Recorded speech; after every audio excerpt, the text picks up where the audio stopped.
Hey guys, just trying to get my setup here.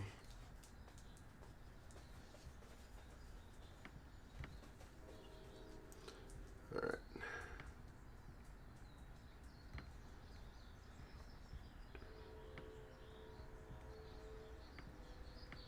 Cool.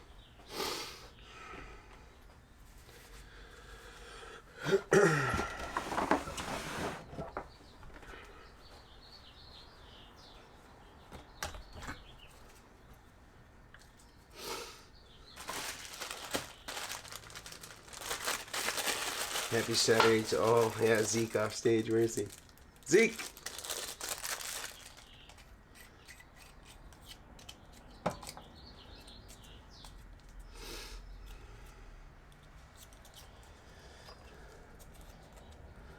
All right. How's the audio? Can anybody comment on that? Audio and video look okay?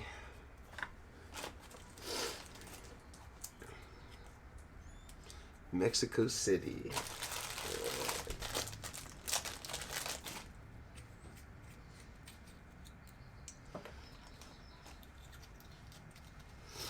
All right.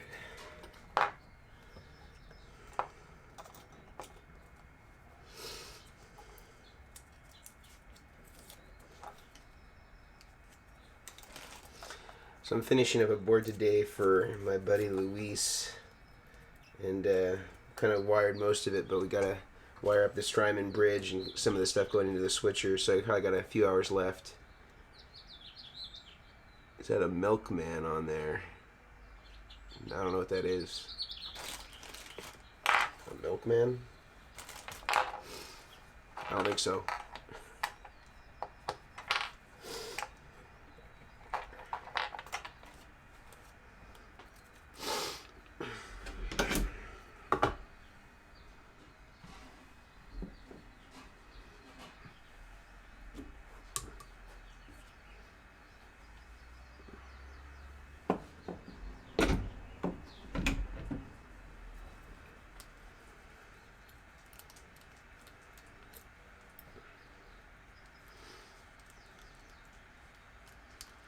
Perfect. Well, I'm glad the audio is good. Can the Strymon bridge be built with hinges?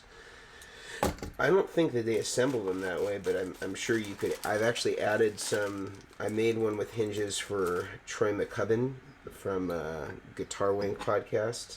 That's the one with Scott Henderson and Bruce Foreman. But I have to say, I don't think it was really that valuable because there's just 4 set screws here in the corner that are quarter turn, and then you can pull the whole thing off. So I don't really know if that saves you a whole lot, and you have to use a lot more cable when you use a hinge because it has to be able to go fully open and not pull the cables out. So I don't really know if it's a benefit at the end of the day. Was my experience in building the few that I did that way. Jacob, it'll be a little bit it'll be a little while because I haven't built it yet. So we want to kind of drag out that process a little bit to get the most people involved as possible. So really, I've only done that one live stream kind of talking about it, and that's been really it. Hey Tom, thank you for the donation there. I'm trying to come up with an angle so that you can rebuild my board. Well, the thing about Tom's kind of asking a larger question about like the types of pedal boards that we build and kind of how we go about choosing the boards, because this for me is just a hobby. At the end of the day, I manufacture guitar pedals, and so this is something that I have a lot of experience with, but don't really do anymore professionally. And so I'm pretty picky about the types of projects that I take on. So I only take on stuff where I really feel like it's teaching something to the larger community, and it's not so much about the money as it is about the teaching element. And you may even ask yourself, well, why am I doing another switching board if I've already done something like that? And in this case, I've actually built this board in parallel with one that is an inline board that shares a lot of the same pedals, and it's really talking about, do we need switchers, or is it better off just having everything in line and using really high quality stuff? So it's kind of a compare and contrast because we have a lot of people asking about that. But Tom, to answer your question directly, I mean, I think the best route is just to really be straightforward about what it is that you want. And if I can help you come up with ideas that'll fit into this format, I will. But I also don't want you to, feel like I'm trying to fit a round peg in a square hole. So we want to make sure it's workable for everybody, and then I'm still giving you what you want at the end of the day. I hope that validates your donation. Please follow up if there's something more that I can add to that. JHS Pollinator. Yes. I actually haven't played this particular JHS pedal, although Josh and I have done lots of pedal trades in the past, so I have several of his pedals.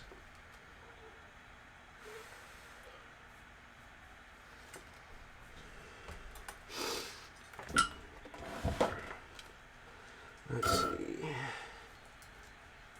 Just curious where you like to get components for MIDI cable.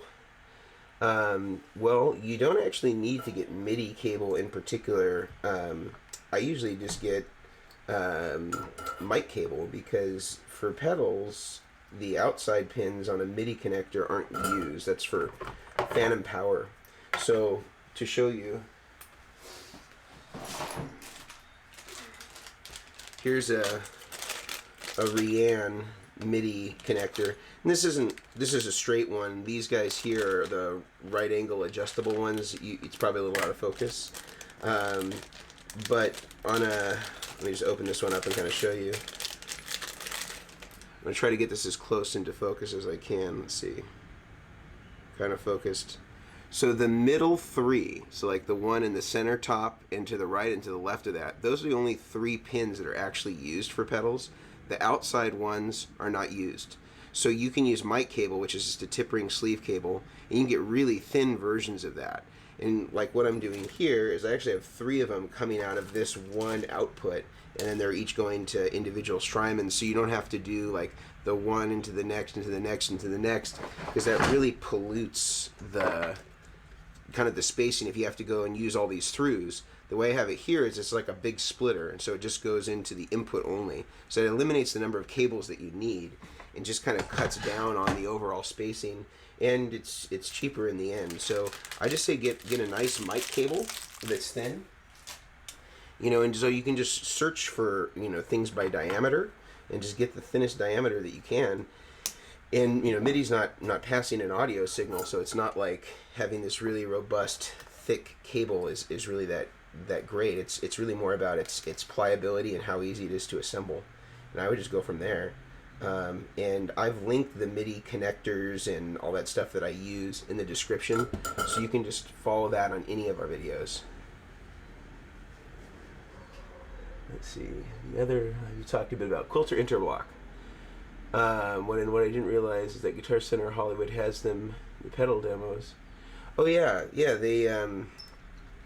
they sound really good. I think like we don't use the Interblock, but we use the one of the 101 reverbs, I think, for all of our NAMM booths. So we have like 4 listening stations, and each of them have one of those quilters in them. And I think that they do a really nice job. Is it going to replace a tube amp for the purists? Absolutely not. It won't do that. But if you need to have something that's really portable and like just easy to travel with, I think it's a really good alternative. And that Interblock is the size of an MXR, flanger, so you can put that on a pedal board, and you don't even need an amp. You can just go direct with that, or if you wanted to add some cab sims or something like that, you could. But man, it's a really easy way to have a portable system if you're cramped for space. The Bob Bradshaw of this generation, I don't know, man. I mean, Bob Bradshaw was an innovator. I don't know that I've done much to innovate in this particular field rather than replicate, but I have a lot of respect for what Robert Bradshaw has done. But a lot of people actually don't talk about the person that preceded him, which was actually Paul Rivera. A lot of people don't know that Paul Rivera was like the rig guy, like in the late 70s and early 80s, kind of preceding Bradshaw. He didn't do a lot with like the switching stuff, but he actually had an old like buffer boost type thing that was designed specifically for pedal boards, And you can find them on like, you know, Reverb or eBay every once in a while. And I don't remember exactly what it was called, but it was kind of like a baby blue enclosure. It was pretty big.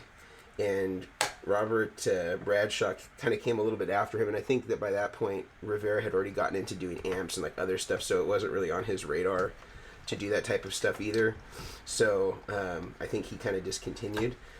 But something interesting that amp builder Rivera Amps, Paul Rivera was one of the first guys. What's going on here, Zeke? What's going on?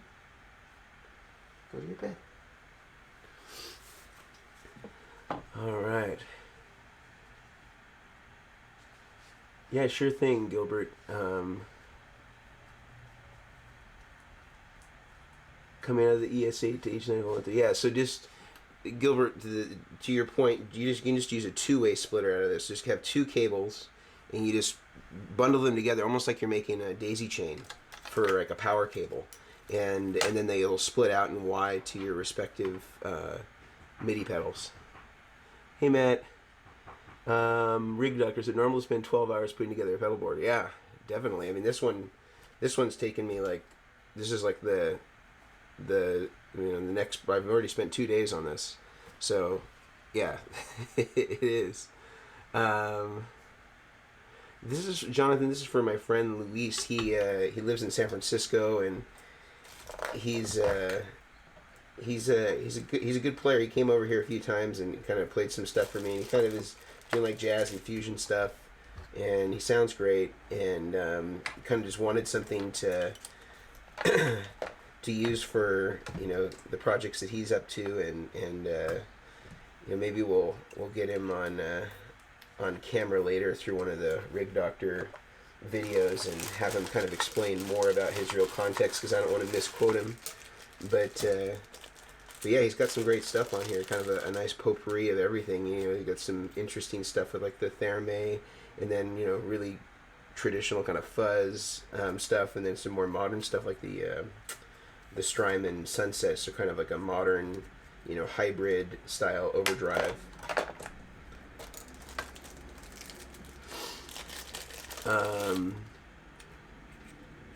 What do you think is a fair price per hour to put a pedal board together?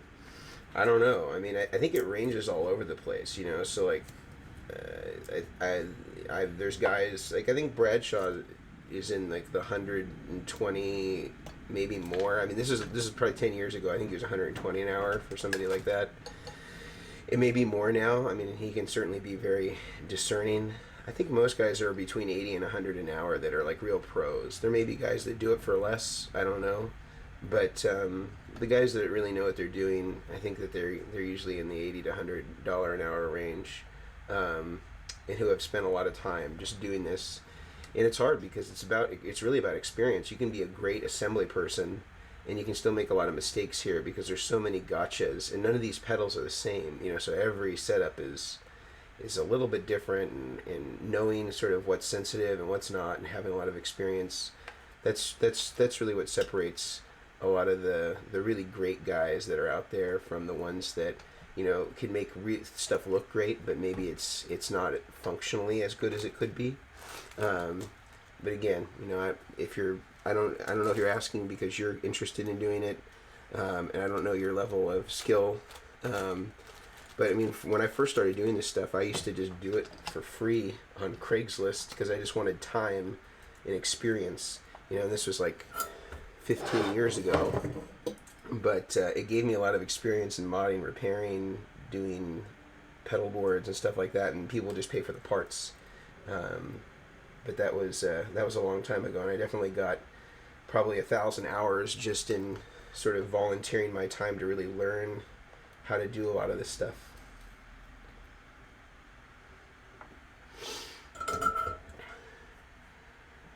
Right. Hey, thanks again, Tom. I appreciate that. I'll have a coffee today on you. Thank you. All right, let's see. Andres, do you recommend lava cable soldered version?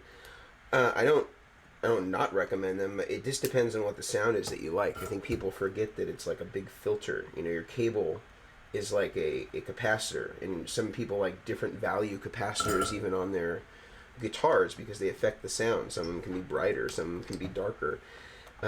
So, and you have to really think about cables and like that. Like they're these filters that filter the sound that you have.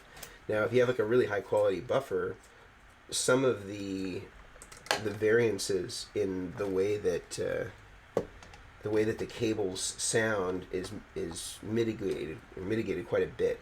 So, in other words, you won't get the same sort of variation in sound between a good cable and a bad cable if you have a really high quality buffer. Now that doesn't mean like don't use good cables once you have a buffer, but I've used their cables before. I didn't have any complaints.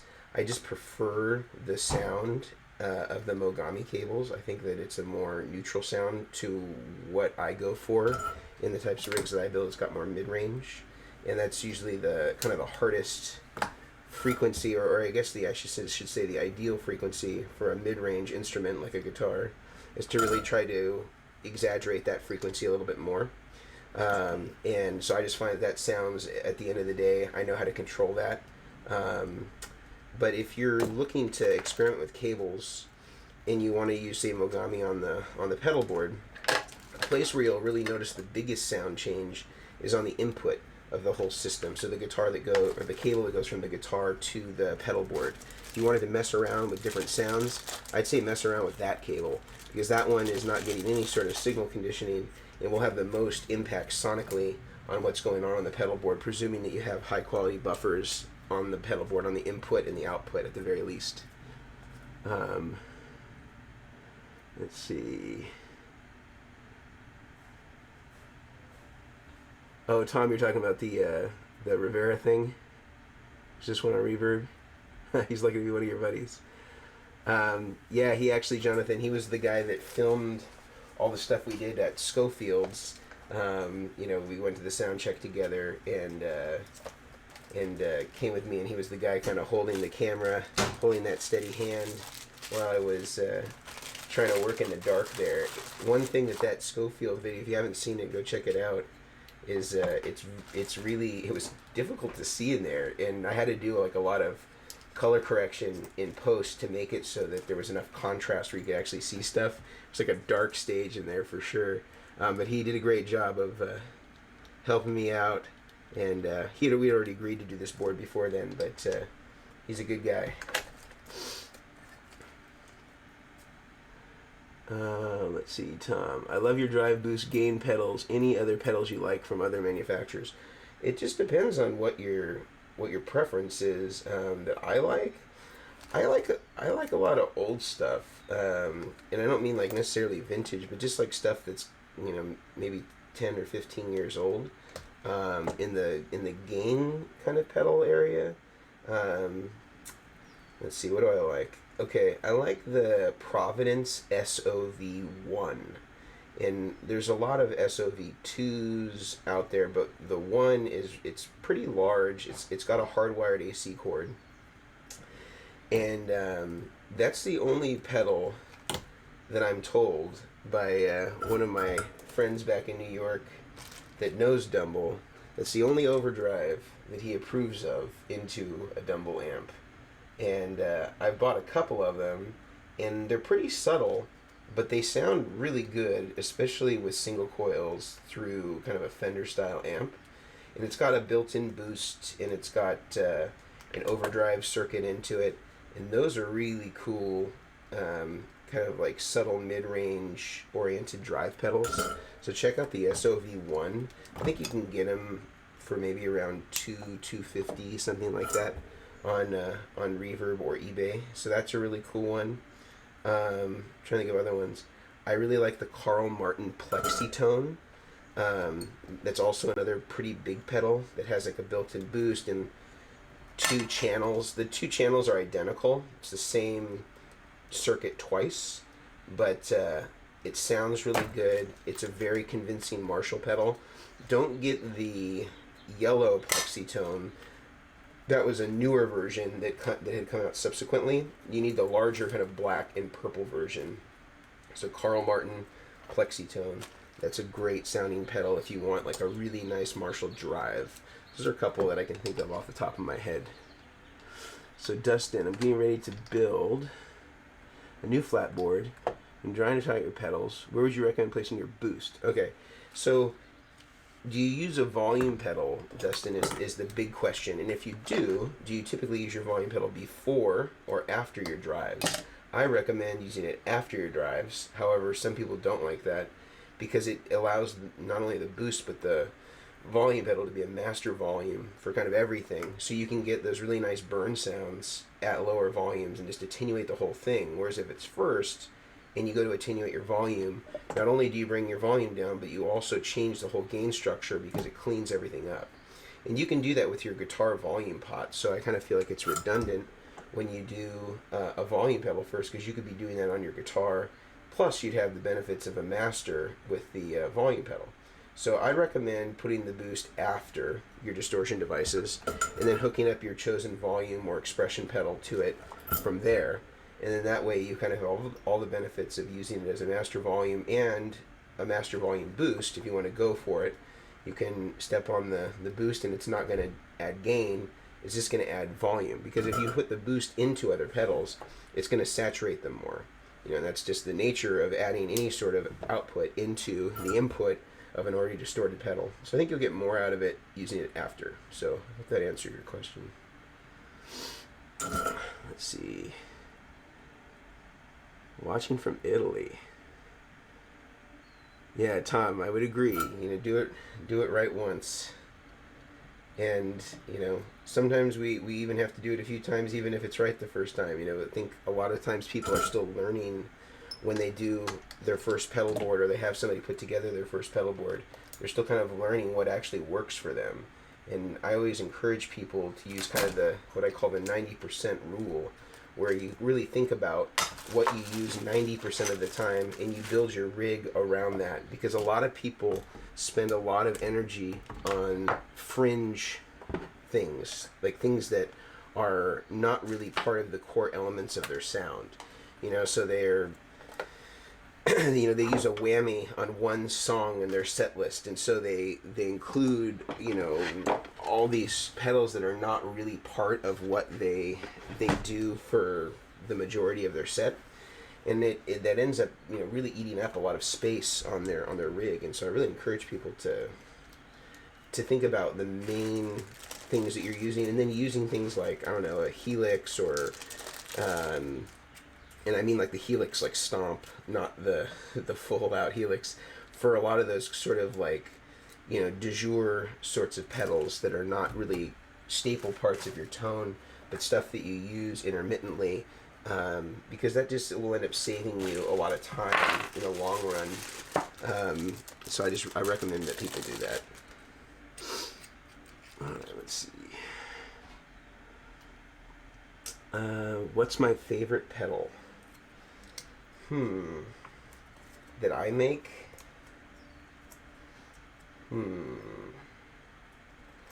Well, my favorite sound of any of my pedals is actually using the ultraphonics going into the steel string. I think that's like the best sound for like a lead tone for what I go for. It's kind of got the perfect balance in the mid-range. It's got plenty of low end, and it really just is the tone of the gods, I think. I think it's a really great sound. I was just with some guys from a great band in Australia called Last Dinosaurs yesterday, and they were using that combination when we were demoing some pedals, and it just sounded so good. So check out those guys, Last Dinosaurs. Really great kind of indie style music, but those guys are real shredders, so they can play great. So you should check those guys out if you haven't already.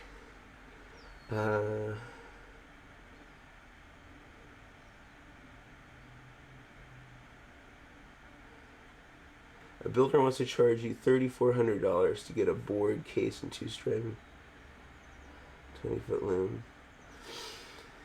I don't know. I mean, did they give you a breakdown of where the money is going?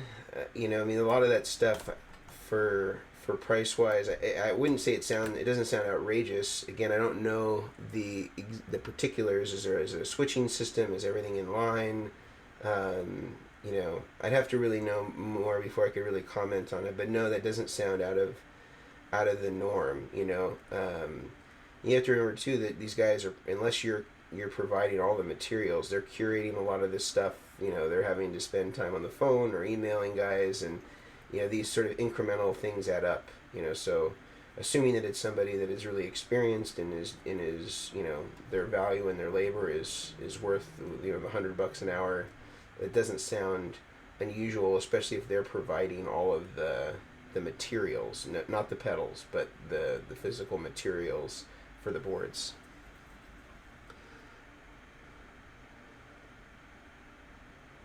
Absolutely, Braxel.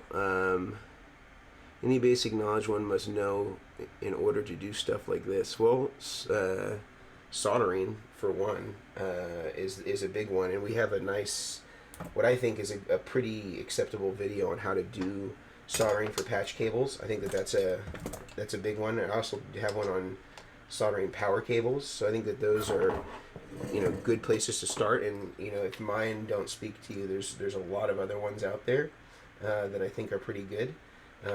So between all of that stuff, I think you should have some pretty good resources on the internet. And I think a lot of it just comes down to trying it. You know, like if you really wanted to get experience on how to do this and you know, continue to improve, I think you just need to start wiring up boards and being willing to rip stuff apart if it's not right or if it doesn't sound good, or you know, messing up is really part of the experience and part of like learning how to do it right. You know, and hopefully the videos here will help, you know, get you past some of the big roadblocks. You know, and you can always email us questions in the interim if there's things that go wrong that you need some sort of assistance with. So we're happy to help with stuff like that and do all the time.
It probably just happened. All right. Tell me if I got sound now. Rhett, do we have sound? Do we have sound? There it is. Rhett Scholl saves the day. All right. Cool. All right, bye. Rhett Shull saved the day. All right. You know what? I think I need to change the setting on the camera because I think after 30 minutes it automatically shuts off the sound. So I'll make sure I can go back and fix that. All right. So I was answering. What was the last thing I said? I don't know what I said. All right. I'll go back to the last thing I was talking about. Okay, I was talking about fair prices. Did everybody hear that? Because somebody was talking about prices, and I said that was seemed like a fair price, breakdown for everything. We talked about soldering, learn to solder, bottom line. Favorite delay, Nova delay. It is one of my favorites too. You can buy them on Amazon right now for like $100 or $120. So they're very, very inexpensive. It's one of the best sounding digital delays. I promise you that it is better than the delay that you think is a great digital delay that you already have on your pedal board. It is an amazing delay, but it doesn't have all the MIDI stuff. It's got like a preset changer, but it doesn't do any MIDI related stuff. So if that's a must, then it may not work for you, but if you just want like the best sound, it's really, really good. One of my favorites. John, do I have any staff or helpers to do? No, I'm the only guy that does it. Hunter can do a lot of stuff. If you've ever seen Hunter Harrison's board, he's got some great stuff that he does for himself, but he doesn't really do it for anybody else. I mean, you could ask him, I guess. Maybe he'd do it, but no, I'm just doing this, and I only commit to doing 2 a month, so I'm not doing very many of these. It's just kind of for fun in my off hours. Have you built any boards with square plugs? No, I haven't. I asked them for some samples to measure them to see kind of like what the electrical specs were, but they said they didn't do that, and so I haven't yet tried them. So if you know anybody who is into square plugs or that is affiliated with square plugs, maybe you can facilitate that. But until then, that's going to be a good fit. Just making sure everything's fitting here properly.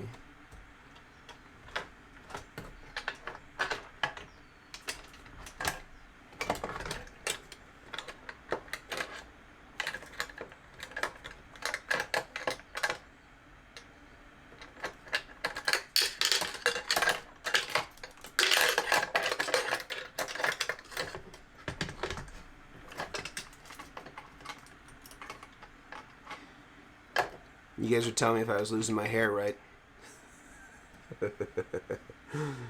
Let's see. Braxel, how can you email me? info@vertexeffects.com, or just go to our website and there is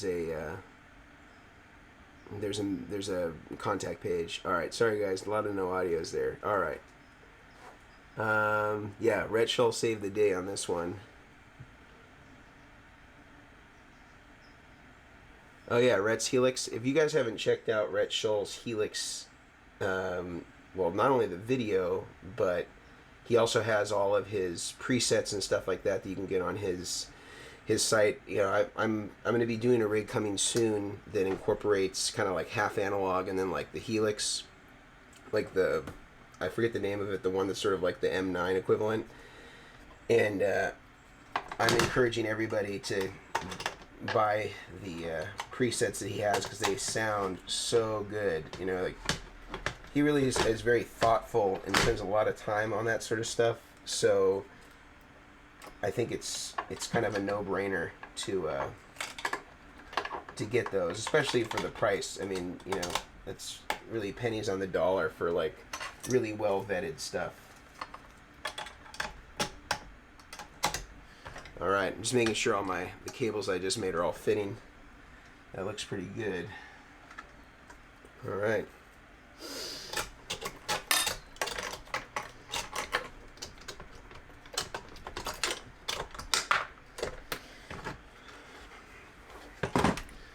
Alright, now to the fun part. So now I'm going to be wiring all these guys into the switcher. I've kind of wired the basic in and outs, but I'm going to be doing all the other business. Let's see, let's take a few more questions. Mason, can you suggest some best way to approach the electronics and pedals to try to fix an issue without destroying it? Well, I guess it depends on what it is. I don't have a fast answer to this question. But maybe email me on what the particulars are. Maybe I can point you in the right direction. Jonathan, be aware of the Nova internal battery on those. I had one and it died. Okay, yeah, I haven't had any issue. Best MIDI controller for a board. These are great. I think for the money, the ES5 for sure. For the quality, the RJM stuff is the best quality. But I love these Boss ones. They're great. I have no complaints whatsoever. Shout out to Zeke. Yeah, he's back there. He's just kind of a watchdog. HX Effects is the M9 equivalent. Okay, cool. Yeah, so that's what I'm talking about. The HX Effects is the one that I was looking at to replace. Let's see. HX Stomp. An H9 equivalent, maybe. Okay. Yeah. Well, the cool thing about the HX Effects is that it does all those sort of fringe things, and a couple people had asked me what I thought about it compared to Strymon, and I don't know that I'm saying I like it better than Strymon, but I think that the way that it's put together is more efficient in some cases than having 3 individual effects for all your modulation, delay, and reverb. And on this pedal board, if we were to have that HX Effects, it'd probably take up about maybe a half of the board, but it would maybe only go until about 2/3 of the way in the depth. Then you can have a couple analog pedals, maybe an expression pedal controller for it. You can get a pretty small board that kind of is a hybrid system like this as well. Like this is a hybrid system in that we have a combination of stuff off the board. And this is not or off the outside of the MIDI controller, but controlled by MIDI, so you don't have to have it occupying a loop. We have our analog pedals in the loops. So this is kind of one interpretation of sort of a hybrid of using MIDI and non-MIDI stuff. And I think the HX is also sort of an equally viable version. Certainly a lot of the session guys I'm seeing using the HX Effects, especially in Nashville, where they'll use overdrives that are analog and maybe compressors that are analog, and then they'll intersperse some stuff that is obviously from the line 6. Because a lot of the guys talk about in Nashville in particular that I've talked to is that they need to be able to dial sound so quick that having a lot of presets is problematic. So if a producer says, no, I changed my mind, I don't want tremolo, now I want you to dial in a flanger sound, which is unlikely because flanger is illegal in Nashville. But if they said that, they would need to be able to change course really quickly, and it's hard to do that if you're relying on a lot of preset sounds when you're not making your own music. Let's see. FYI, for you delay junkies, just got the Strymon Volante. I'm sure I'll be adding some of them in at some point in the future. But I'm still telling people, Nova delay. If you get it, you love it. Nova delay. Or a Boss DD2. It's also another good one. Is it safe to run power cables? Oh, we already talked about that one. Loom. Anyone know a release date for Ernie Ball's new volume tuner? You could always get the Schnobel tone one. You wanted the integrated one. I think he makes it. He makes one of those too. Why the flatboards over a pedal train type? Currently rebuilding my board, not sure what to choose. Well, the surface area on the pedal trains is kind of limited. If you look at a lot of the pro guys that are using them, a lot of them will mount platforms like this on top of it, but without the metal channeling around the exterior, around the circumference.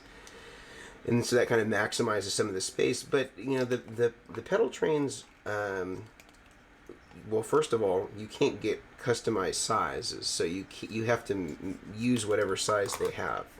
So on this, you can do anything you want. You can do any size you want. There's no fixed sizes. There's no prefabrication. It's just you tell them the size you want, and they make it that size. Also, the cases for a lot of that the pedal train stuff is abominable, and I wouldn't recommend them as like a high quality option. I think it's good for like a consumer side. Like if you just want something that's like you can use at bar gigs and it's going to work and it's going to have your power supply stashed underneath. But I don't know that it would be a professional alternative if you can help it. You know, if that's what you have and you're really committed to it and you love the pedal train, you know, God bless you. But if you want, I think a more customized, you can put this in any type of case that you want. You can make custom cases for this. You can use a Pelican case for this, so you're not limited to using the provided either gig bag or whatever it is that that stuff comes with. I think that this is a better way to go. But that's my opinion. But you know, do what you like.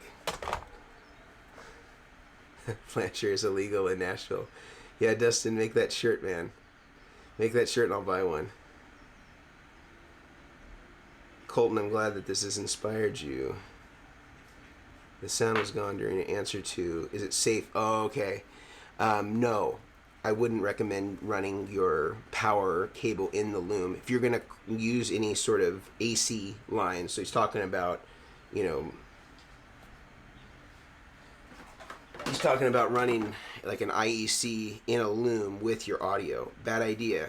Any of these run in parallel with audio, it's just coupling everything for noise. If you're going to cross AC like this with audio, do it at 90 degrees. Don't do it in parallel. It's not a good idea to put it in the loom. But if you have a clean amp, you may not notice that sort of thing. So, you know, so I've seen people do it. I just don't think it's a good idea.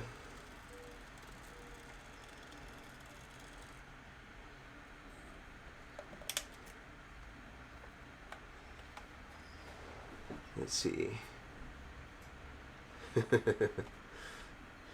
Right now I'm just labeling everything up. On these switching systems, it's really important to label very thoroughly, because if you ever go to change anything, you're in trouble. You won't know where anything goes. So I always try to create, you know, like loop 1 send, loop 1 return. Just makes it real easy to keep track of where everything is.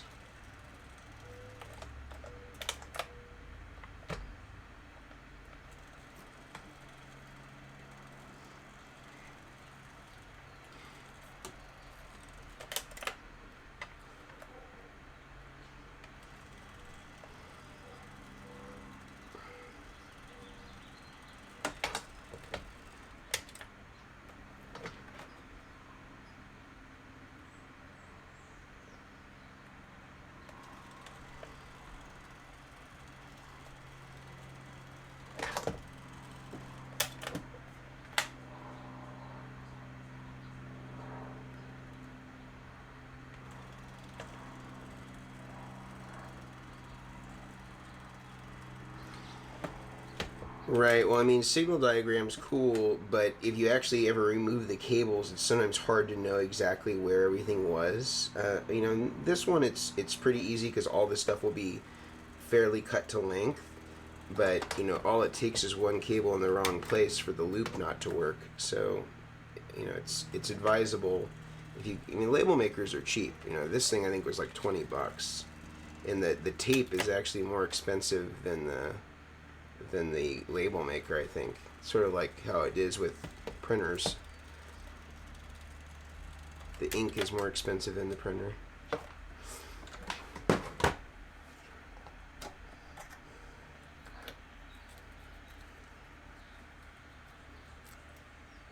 Living in Norway and pedal train is the easiest to get a hold of.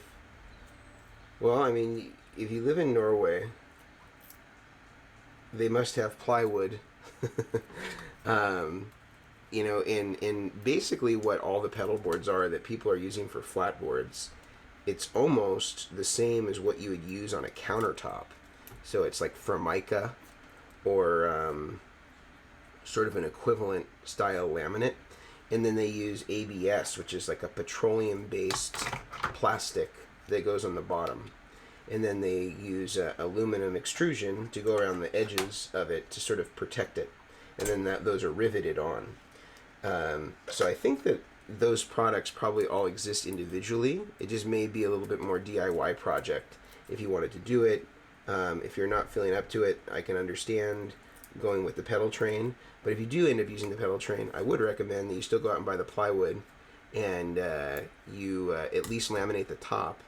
And then you can put that around the top. And if you email me, I can send you some pictures of examples of exactly like how I did this. I built a clone of the John Mayer Dead & Co. rig and use that exact same technique to make it happen.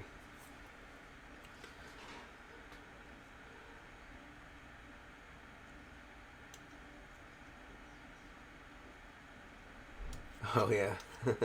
Yeah, get the Nova, Matt. It's great. I love it. How do you organize power? Do you choose closest from furthest or vice versa?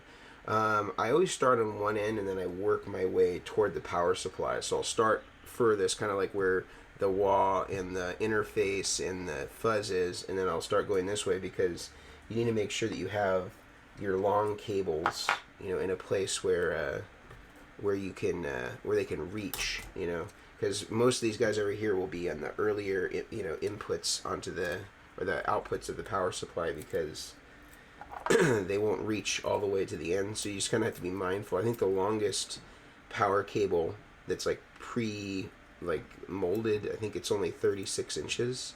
So it's just something to keep in mind, is that that's kind of the threshold. You know, you can always extend them and stuff like that, but I try to avoid doing that just because it saves some time.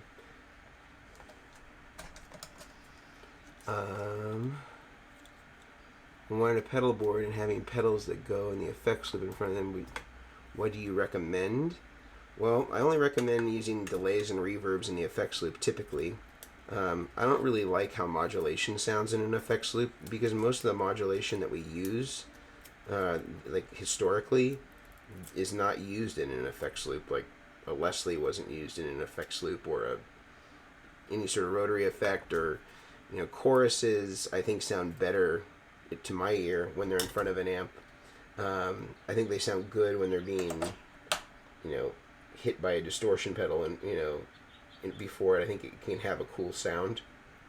But effects loops are tricky because there's no standard in the industry for effects loops, and so some pedals will work in certain effects loops and not in others. And it's hard for manufacturers to get pedals to work in effects loops because of that reason. You know, everybody's got different equipment. It's hard to normalize. So, you know, that's for that reason it's tricky to get, you know, digital delays that will work in every amp. You know, they might work in some and not others.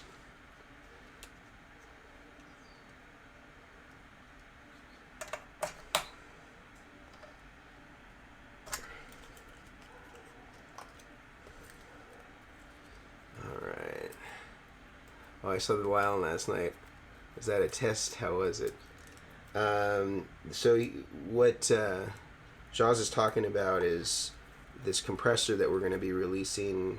I guess it's a compressor and a preamp that we're going to be releasing in June, which is a combination of a kind of a Neve style console preamp and an 1176. So it's like the Nile Rodgers Prince clean guitar tone in a box, because they always used the 1176 into a console, and they would kind of distort the console a little bit with the 1176 to get kind of this grit sound that was really kind of part of their clean. And a lot of people don't usually associate them as having any dirt in their clean tones, but it actually was very dirty. And I'll do some videos that really illustrate this, that show some ISO'd like Nile Rodgers and Prince stuff, like, you know, during the, let's say, the Chic generation. and you can really hear that Nile was super dirty. Like it wasn't a clean guitar tone on a lot of them. I wouldn't say on all of them, but on a lot of them it wasn't clean at all.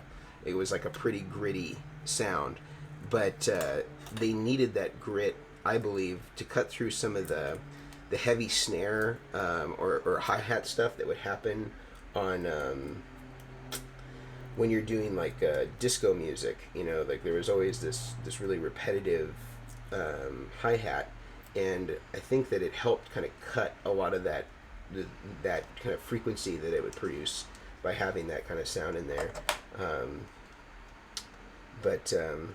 Yeah, just a theory. I have no proof. You might have answered this earlier. Besides a good solder cable and power supplies, do you think having a switch loop helps with noise reduction? Dustin, I think it only helps to the degree that your pedals don't already have inherent noise, and it's sort of like a fail-safe to that. There are some pedals that are just noisy, or the way that they do their true bypass or their buffering is just not great, and having those in line is detrimental, and this kind of helps mitigate some of it. But if you have a really well-built system, I can get, you know, inline stuff to sound as good as a switcher and as quiet as a switcher. And I think most people, if they're attentive as they're building it, they could do the same. You know, there are some people that prefer the ease of being able to isolate stuff really easily with a switcher, because if something goes wrong, you can bypass that loop, you can troubleshoot it, and diagnose things a little easier. So some people are into that. It just really depends. I don't think you need to have one unless you're playing in a band or you're playing live. I think that the use of a switcher is kind of limited otherwise, because it really does great if you need to recall stuff over and over again. But if you're not doing that, I think there's less of a benefit. How did you learn to make unique pedals? I've modded some, but don't know enough to make my own designs. Well, I wouldn't be truthful if I said that every pedal that we've come up with is an original design. Usually it's taking an idea and then sort of elaborating to exaggerate what I think is sort of the best qualities of a certain pedal.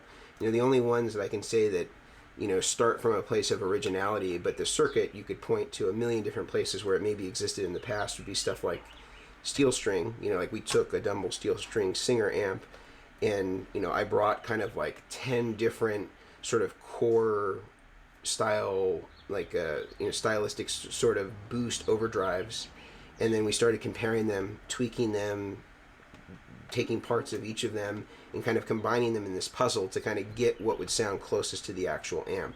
So I do that with a lot of pedals, especially amp inspired ones, where I kind of start with a couple of different bass lines that I think are kind of in that range, and then I really just start tweaking them and heavily modifying them or borrowing parts from each of them to kind of come up with whatever the conclusion of that sound is.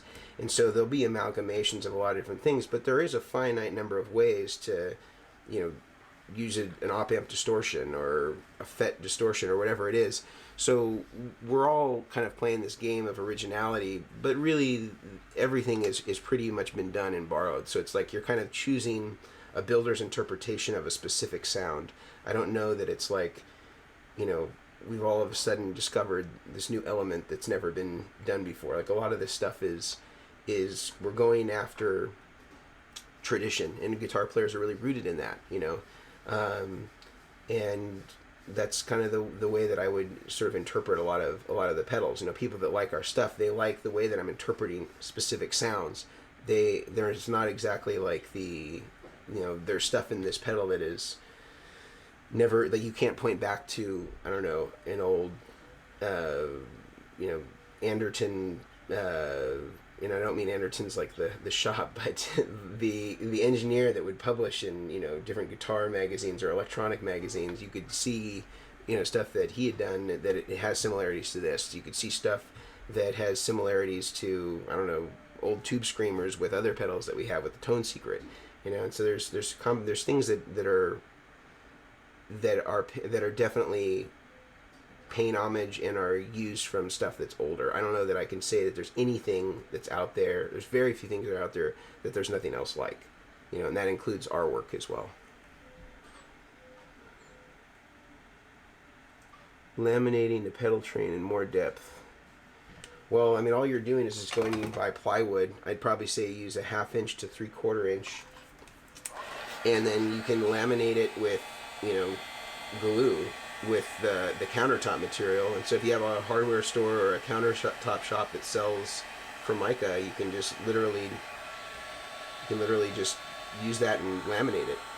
And I don't mean like any sort of unusual skill that takes. Being able to spray on glue onto a piece of plywood is about the extent of it. If you watch the Get Off My Case pedalboard build video, you can see them literally making and laminating those sides, and if you see it, I think visually it'll seem a lot less intimidating to you. By the way, I'm just getting all the heat shrink around the decals that I just printed out, because this way I know what it says even years from now. I can still tell that this is loop 1 send, and I don't forget.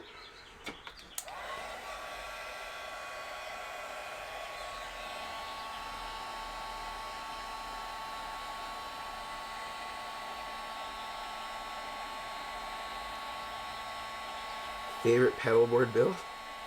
I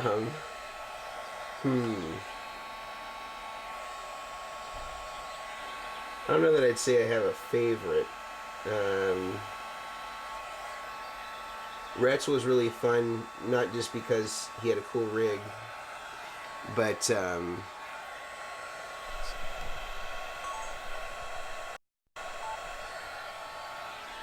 not just because Rhett had a cool rig, but I liked Rhett's because we got to hang out, like we got to hang for a couple of days, and Rhett's a good friend, so that was a fun experience to kind of have him here and get to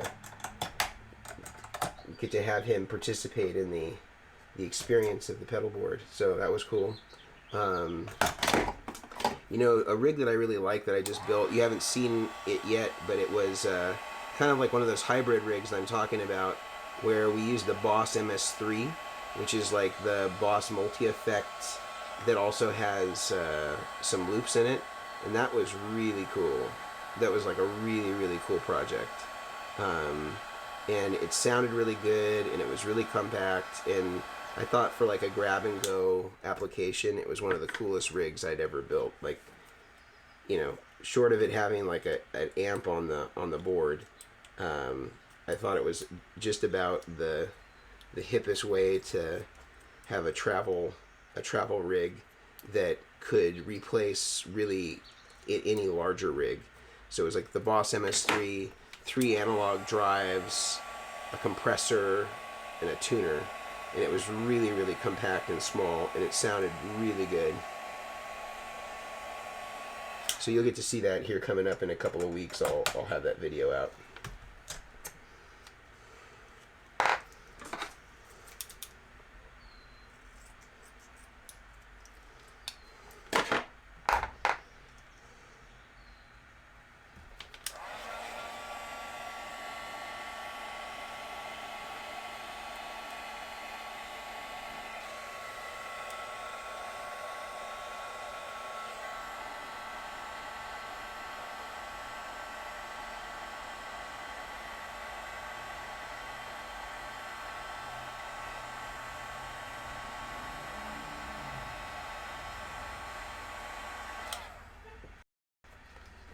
All right, let's see. MS3 over HX Stomp. No, I'm not going to say that. I don't know that. I don't have enough experience with the HX Stomp to be able to make that claim. I'd like to do a similar rig at some point that incorporates the HX Stomp in a similar fashion and really be able to hear it. One thing that I will say is I think that the MS3 has less processing power than the HX. So there may be, some drawbacks there. I'm pretty sure that's accurate. You could probably check out those specs, but I'm pretty sure that the processing power on the HX is greater. So if you're using a lot of different programs at once, and the effect may be a little diluted in the MS3 for that reason.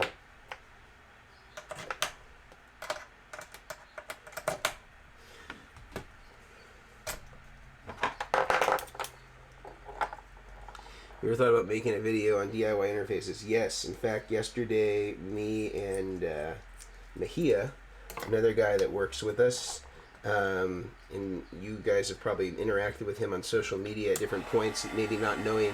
We call him Mejia because his name is also Mason.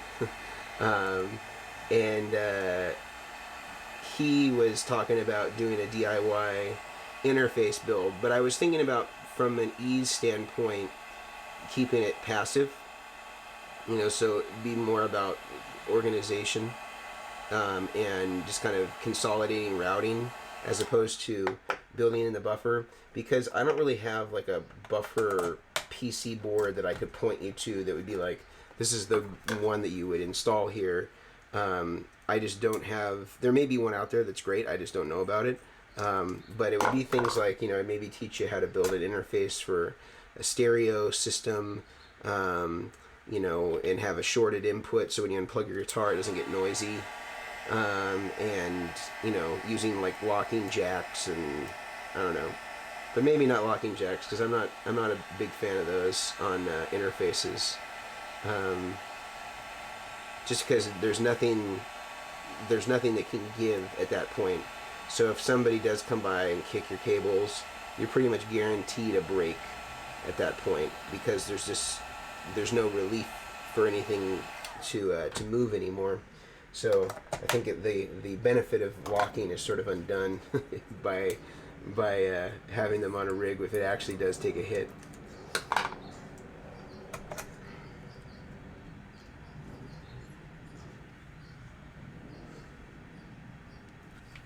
Let's see. Love to get a stomp for ease of use. I play in small stages. Yeah, optional IRs. Yeah, and it's weird. The stomp. Correct me if I'm wrong here, Jonathan, but the stomp has the IR thing, but the larger one doesn't. The larger Helix, the more like M9 style, doesn't. Correct me if I'm wrong on that. I just thought that was interesting that the smaller guy had the IRs.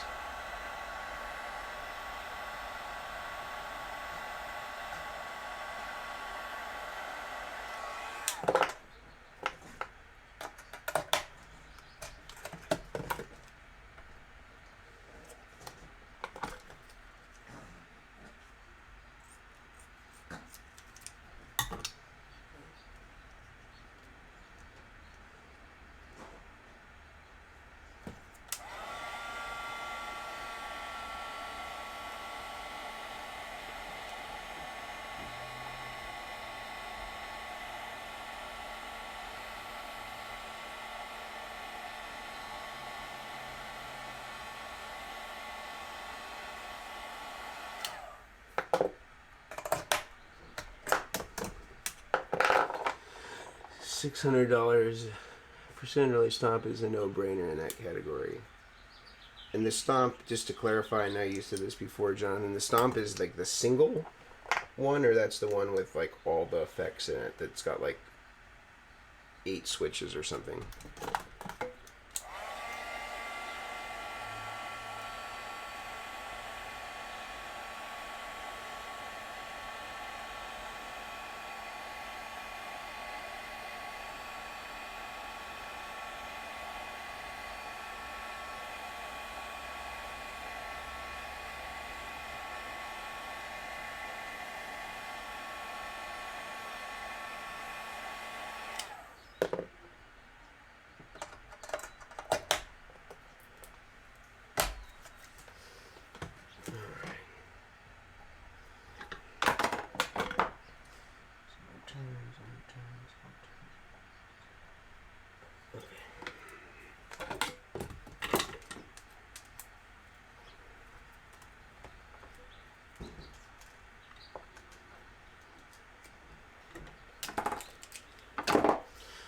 Alright. Can you make a video of a small junction box that includes 2 pairs of effects? Send and return 2 amp inputs, MIDI and USB. I mean, I probably won't do one for USB or MIDI, but I mean it's really the same thing as wiring a MIDI cable. You're just wiring it straight through if it's on an interface. But I would definitely do one that's maybe two varieties, like a stereo version and then maybe one that has an effects loop, you know, that you could switch to in front of the amp or something like that. That's just passive.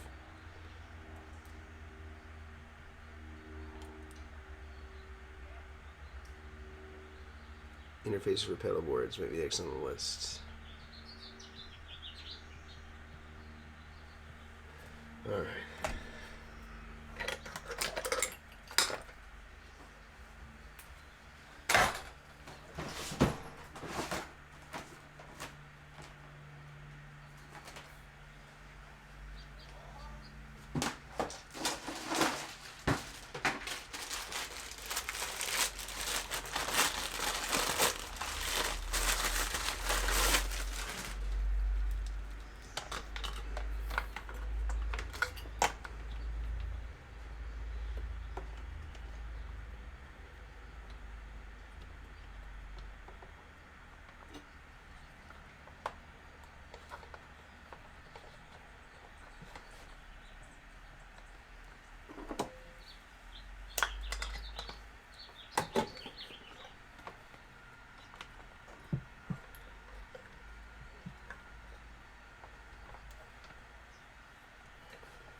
Hey Matt, Zeke, yep, Total Evo 07's got him.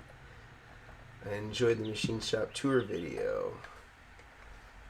Yes, they do the enclosures for our pedals. In addition to everybody, they do full tone and Sir, and I don't know if they do Sir's pedal enclosures, but I think that they do their amplifier chassis. Friedman.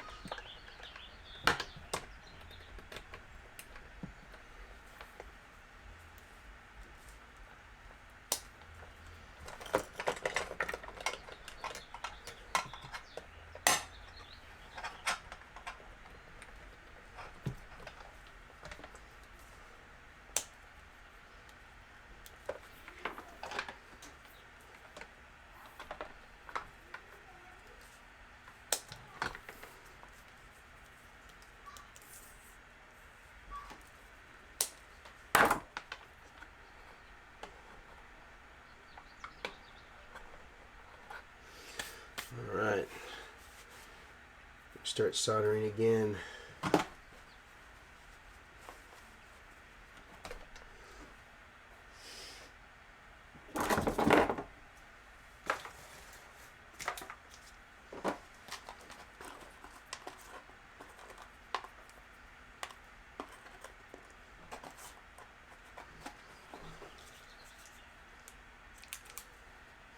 My heat shrink prepared for all of the pancake connectors. You can be kind of imprecise on this because the pancake connectors, it's really just to make it more rigid inside the housing. So they don't need to be too long. It's just kind of hanging out at the bottom where the cable exits the housing, where you want the rigidity so that there's no lateral movement.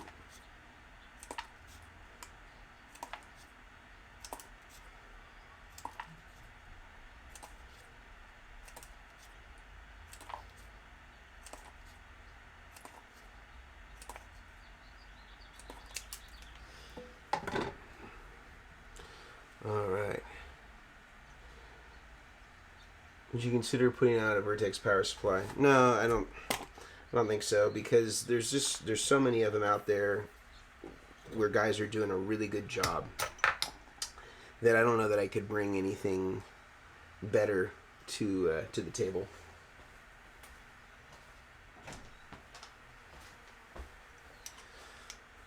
Yeah, I think that between Strymon and True Tone and Voodoo Lab, there's a lot of good to go around.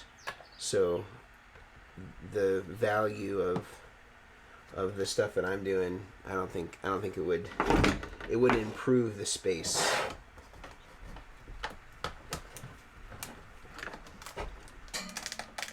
Gabby Bergman.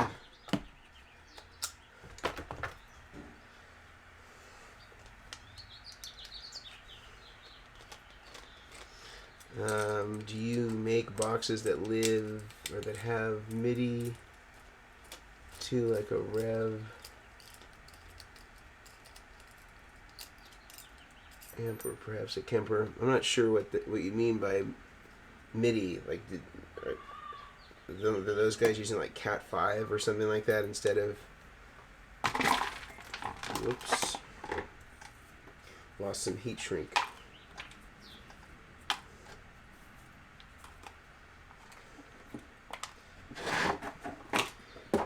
That my impression was that Kemper used a Cat 5 connector to do a lot of that stuff. Maybe I'm wrong, but I mean, it could still be a MIDI protocol, but they're carrying that signal a different way.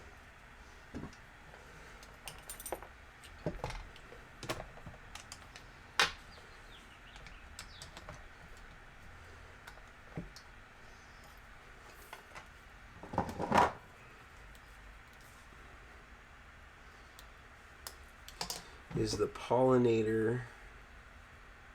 Is that the pollinator? I think it is. It has a B on it, so I'm assuming that it is. If so, does it have a buffer before it? Mine only works correctly if the guitar's volume knob is buffered before. Guitar's volume knob is buffered? I don't know. Do you have an active preamp on your guitar? Is that what you mean? Clarify that. I'm curious. So there's no buffer going into it at this point.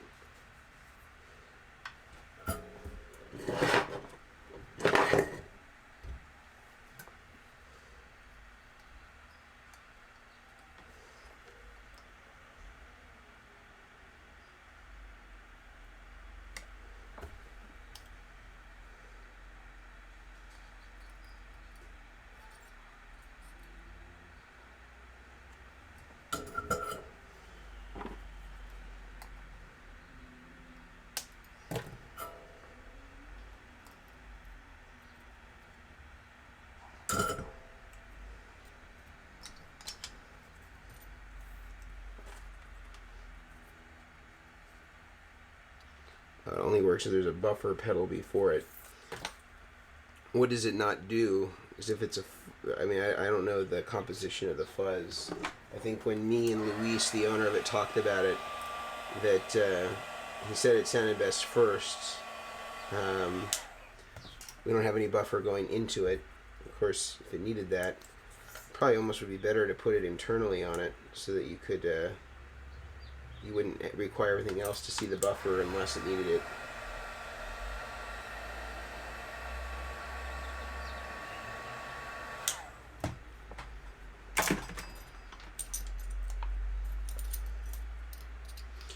I'm wondering if it's, you're saying it doesn't trigger or something like that. I wonder if it's like an input gain thing.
Gotta label these guys too.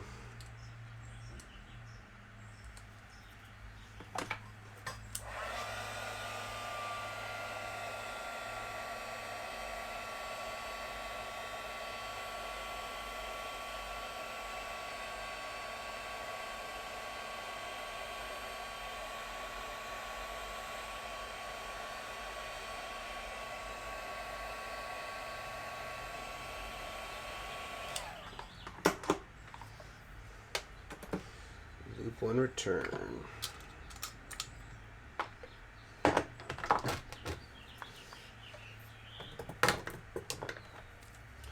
Alright. Morgan Freeman asked to narrate a commercial for one of your pedals. Which one would it be? Funny enough, I have a Morgan Freeman narration for a voicemail message regarding the Rig Doctor. I don't know if I can play it here because it's a little bit profane. I wonder if you can hear it through my phone.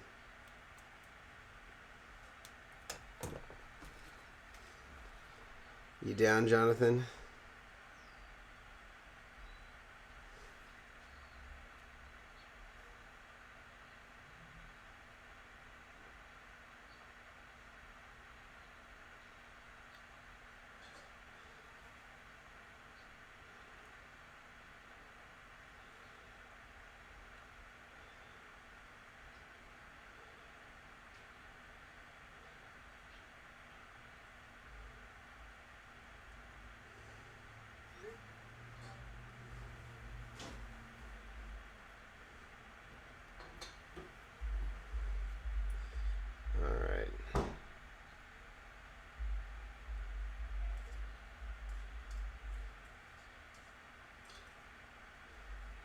All right, here you go, Jonathan.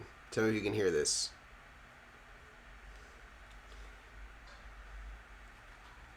I am the person who fucks shit up when it comes to pedal boards. Let's try it one more time. I don't play around. I'm fool. Hold on. Let me try one more time. All right, I need to get loud enough. All right, hold it to the mic. I am the person who fucks shit up when it comes to pedal boards. I don't play around, fool. I just cause a lot of people to get good tone. I am the motherfucking Rig Doctor. Now I don't approve this message, but there it is.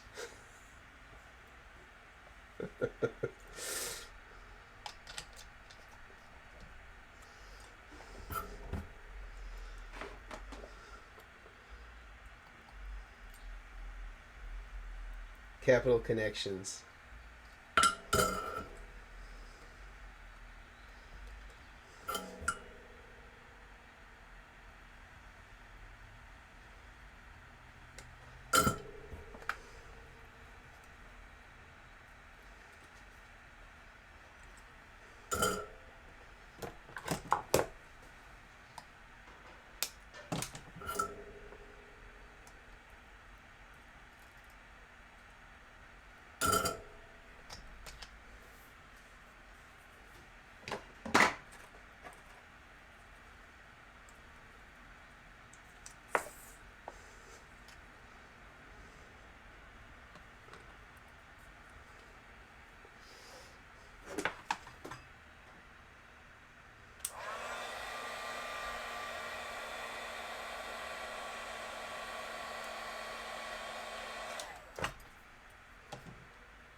Yeah, well, it's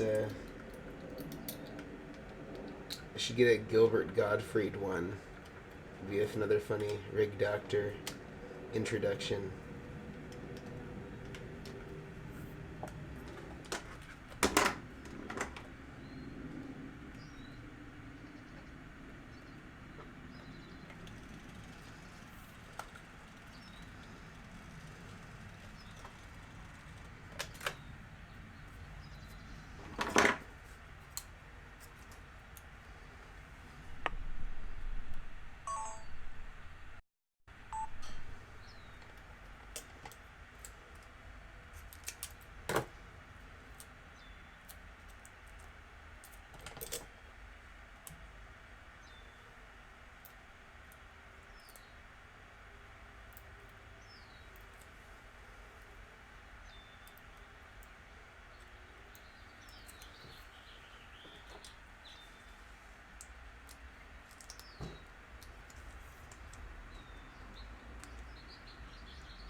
Alright. What's the furthest I've traveled to do a pedal board?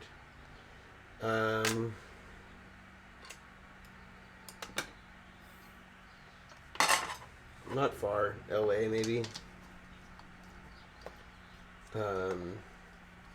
Although upcoming here I may be doing Minnesota and Nashville here in the coming months. So stay tuned for that.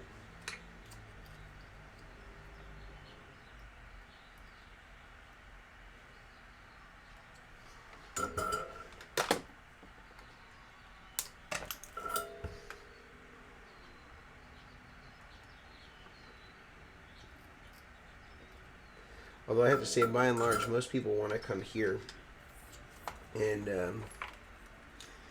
they just want to hang out in the tone layer.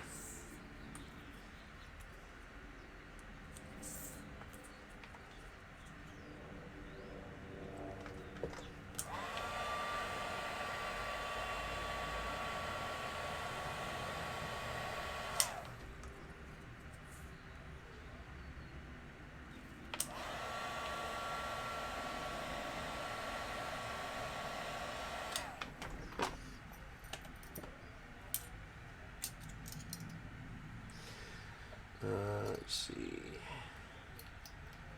So true.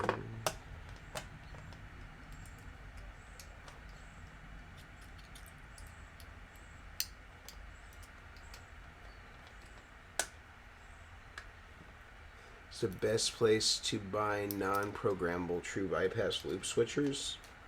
Gosh, I don't know. I don't know. I think in the old days people used to like Loopmaster, although I can't qualify it on how it sounds or the quality, but I just know that it was popular. Other than that, I don't know a whole lot about it.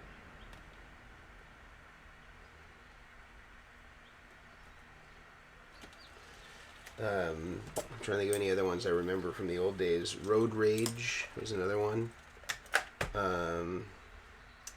But again, I don't really use those, so I'm not sure. I think even Voodoo Lab actually made one for a time. It was just like a true bypass switcher.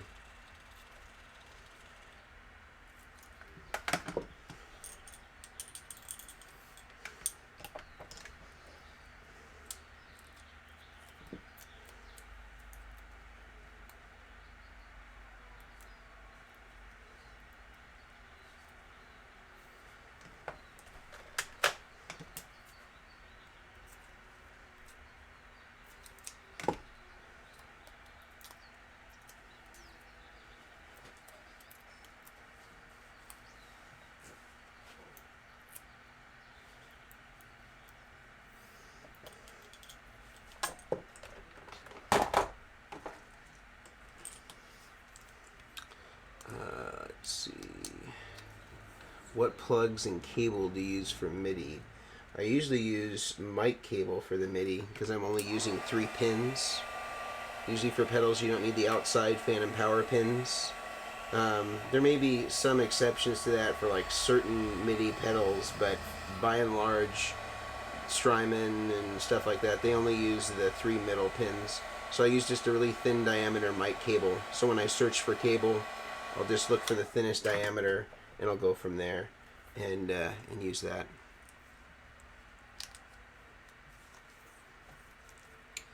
Will Sledge Effects make... Oh, I've never heard of them, but sounds good. It's kind of hard to screw up a MIDI or a true bypass switcher if it's all mechanical. I'm sure there's plenty of people that can do it.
I'm glad, Kenneth. That's cool.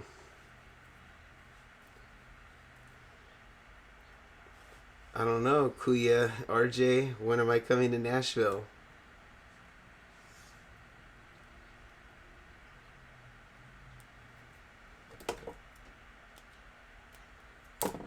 RJ, did I already miss your live stream?